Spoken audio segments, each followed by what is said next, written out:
Hi ladies, this is Linda, FaithChick777, and today I'm going to show you how to assemble this fabric pocket for your mini albums. Now the closed size is about 5 3/4 in length and about 3.5 inches in width, okay? And it's got a great magnetic closure, easy to open. And I'm going to show you how to do this great little stitch. This stitch is called the blanket stitch. My friend Cynthia is going to be very proud of me because I could not seem to remember the name of the stitch when I first learned it, and I kept asking her, now what's that stitch again? And she'd look at me and roll her eyes, the blanket stitch. So now it is ingrained in my memory. We're going to learn the blanket stitch on this, okay? The first thing I'm going to do is show you how I made my pattern, okay? What I did is I took a sheet of paper, obviously. It is 5 3/4 this way, 9 inches this way, okay? And then from the left edge, okay, I made a score line on the 3.5 mark, and then another score line on the 7 mark, okay? And then of course folded up, and we've got this pocket, okay? And then what I did is on the flap, I just kind of folded up the corners up to the top fold line like this, okay? And then I just cut those little triangles off. And then for the bottom, I folded in half lengthways like this. Get it here in the camera view. And then just kind of from that top edge, I just folded down like that, and then I just cut off that great big piece right here.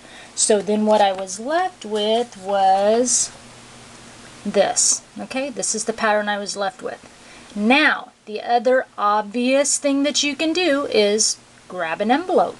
So you've got an envelope like this, okay? And just kind of, you know, cut open the seams here. And then you're looking like this. And then just make some modifications. Obviously this is too pointy, so you might want to kind of cut down those pointed tips a little bit. If you don't want a pointed flap, you want a straight edge flap, you know, just kind of cut your straight edge there. All right, I kind of did that on one of these envelopes. Let me grab it and turn it around. So the bottom's what I messed with. See how I modified? I cut off this excess here, and then up here, there we go, get it in view where you can see it.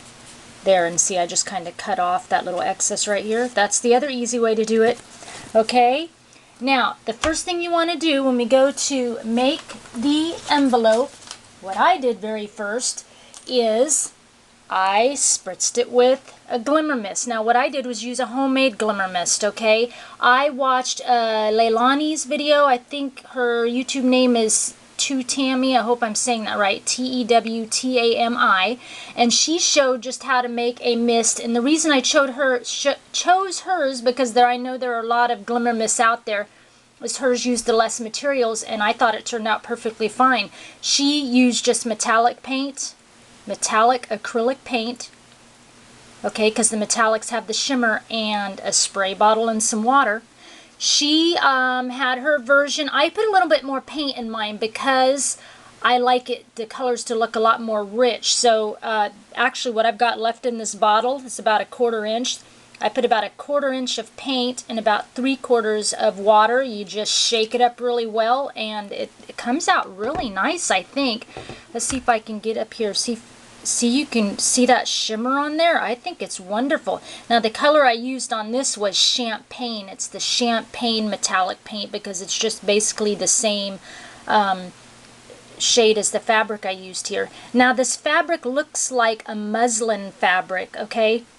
But it's not muslin. It's a little bit thicker, but not quite as thick as a denim fabric. And I went to the store to see what I had gotten because I couldn't remember, and it's called ticking fabric. So you know, like I said, not quite as thin as a muslin, not quite as thick as a denim, so it's kind of an in-between. That's the fabric I chose. It looks like a muslin because it has all the speckling and stuff like muslin fabric has. You can see kind of a little bit of the speckles and stuff on it. And that's why I chose it, because it makes it look a little bit country and a little bit rock and roll. Just kidding. Okay, so what I did was obviously cut out my pattern on the fabric, and then I glimmer misted it, okay? And then I went on the score lines and folded it, and then I ironed in the folds. Yes, this is a real iron, ladies. I know it's teeny tiny. It's my little craft iron. Isn't it cute? I ironed the folds really, really good, so I had nice, crisp folds. So when we go to sew our pocket, you know, we don't have to pin it or anything like that. So, and look how nice and crisp those folds are. That's just going to be great for us. So, let me move my camera down here a little bit on the tripod and get down to business.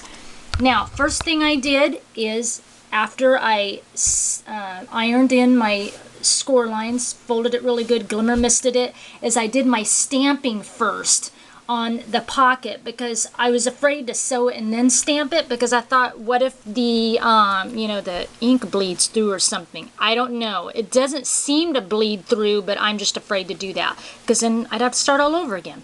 So what I did is kind of chose my stamp design. I wanted like a little quote, and then about a 1/2 inch up from the score line and centered is where I placed my stamp. So the stamp I'm choosing today is just a cute little stamp from this Love Collection by Creative Imaginations. Okay, and I'm using Stays On ink because I think that, you know, it'll stay on. Okay. Forgive me, gals, I have a corny sense of humor. Alright, I'm going to stamp it up, or ink it up really good on my stamp. I'm not good with the words today.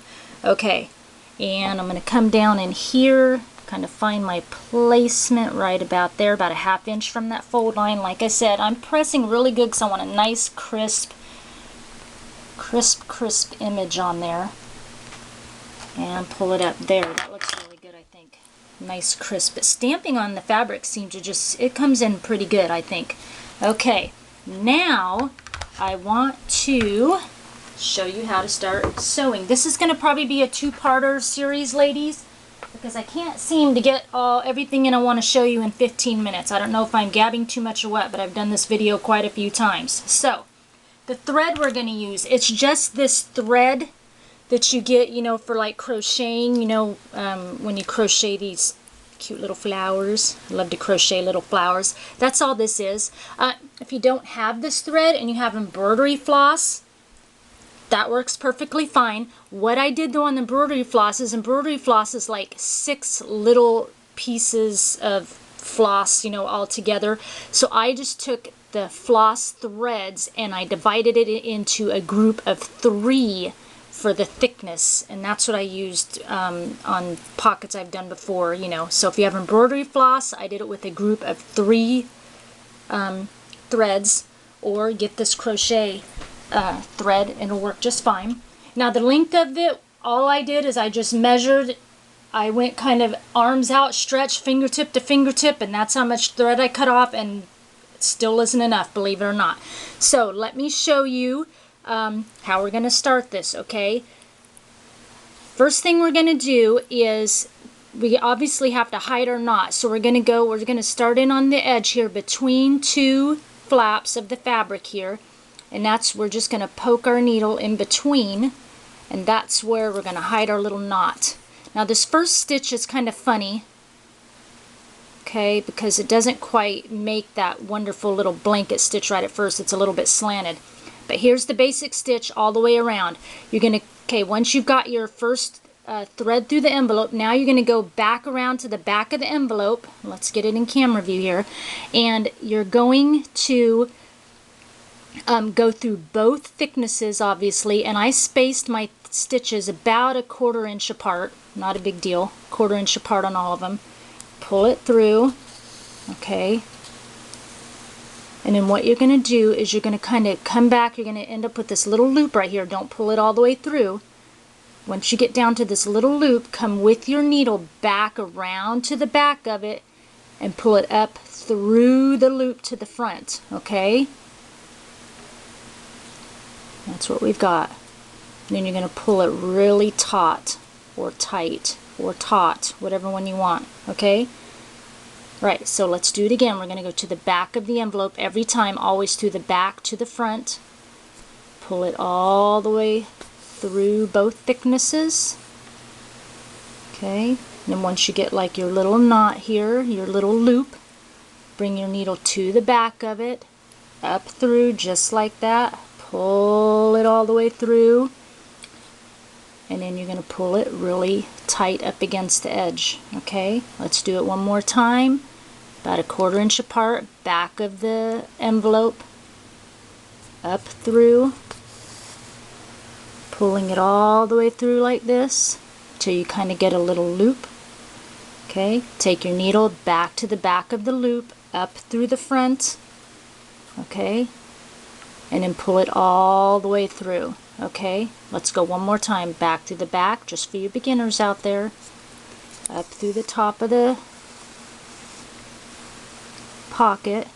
You got your little loop, needle back through the back of the loop to the front, pulling it through, and then pulling it nice and tight against the edge. You're going to continue all the way around. See how now I've got that, well, it's pretty blurry, how I've got a nice, you can see all the little pieces of the fabric come through, nice little edging along it. It's called the blanket stitch. Okay, I'm going to skip ahead here, bring up another piece I've done. So I've gotten all the way around. What we're going to do is stay on the outer flaps. You're going to go all the way through both thicknesses, and then you're going to continue around to the top of the flap. We're not going to do this inside till very last. So in order to use one piece of thread, we're going to basically go here and then all the way around, and then we'll come back with a new thread and we're going to get this flap.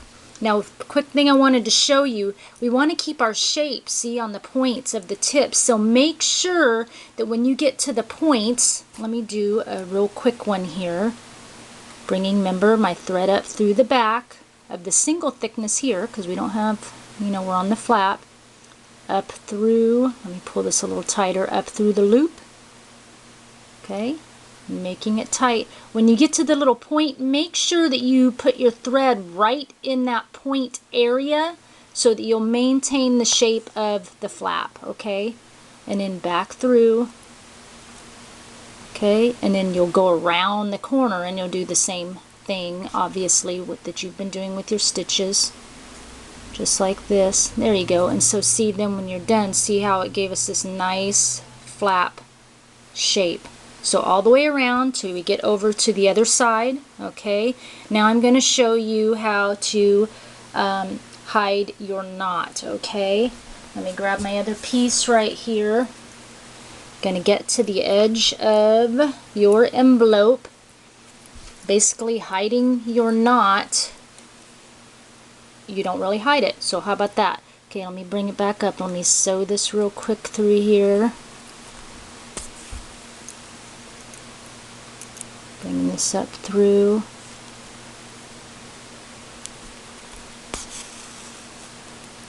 Up through the back, through the loop. Now to hide our knot, like I said, we're not really hiding it. We're just going to bring our knot to the back, up through the loop. You've done your last stitch. Just turn it over, and in this case, all you're going to do is just go through the thread on the back. Just basically, we're not going to hide our knot, I guess. We're just going to secure it. Just go through one of the loops on the back of it. Bring your loop through, and then just kind of wind your needle a couple of times through your little loop here. Pull it nice and tight, and then you're going to just cut off your thread, and that's going it's going to leave a small little knot, not too noticeable. Okay, ladies, so this is the first part 1 video. Because it takes a long time to show you the stitches, I'm going to have to come back and do part 2, and what we'll start with is this inner flap right here. Okay, real nice and easy. Okay, I'll be right back on part number 2.